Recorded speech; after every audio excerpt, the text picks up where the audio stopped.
Hello friends, இன்றைக்கி நம்ம சுரக்காய் வாங்கும்போது எந்த மாதிரி பார்த்து வாங்கணுங்கிறத பற்றி பார்க்க போகிறோம். இந்த சுரக்காய் வந்து நாட்டு சுரக்காய். இந்த மாதிரி சுரக்காய் கிடச்சா நீங்கள் கண்டிப்பாக வாங்கிடுங்க. இது ரொம்ப நல்லாயிருக்கும். இப்போ வர்ற சுரக்காய் எல்லாமே கொஞ்சம் நீளமாக இருக்கும் பார்த்தீங்களா, அந்த மாதிரி வருது. அதுவும் நல்லாயிருக்கும். அதை விட இது வந்து டேஸ்ட் ரொம்ப சூப்பராக இருக்கும். ஸ்மெல்லும் ரொம்ப நல்லாயிருக்கும். இந்த நாட்டு சுரக்காய் கிடச்சா நீங்கள் விடாதீங்க, வாங்கி சாப்பிடுங்க.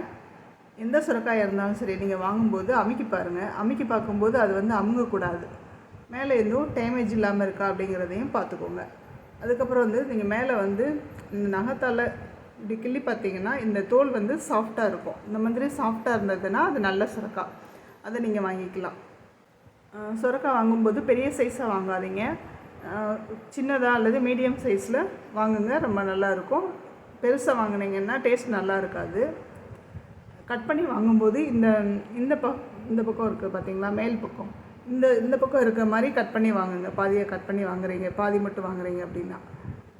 ஏன்னா இந்த பக்கம் வந்து விதை இல்லாமல் இருக்கும், கீழ்ப்பக்கம் தான் விதை வந்து அதிகமாக இருக்கும். அதனால் அந்த சைடு வாங்கிக்கோங்க. சுரக்காயில் நீர் சத்து அதிகமாக இருக்குது, அதனால் உடம்புக்கு ரொம்ப நல்லது. இதில் நிறைய டிஷ்ஷஸ் செய்யலாம். சிம்பிளான டிஷ்ஷு, சிம்பிளான கோலம் பார்க்குறதுக்கு நம்ம சேனலை சப்ஸ்கிரைப் பண்ணுங்கள். Thank you friends.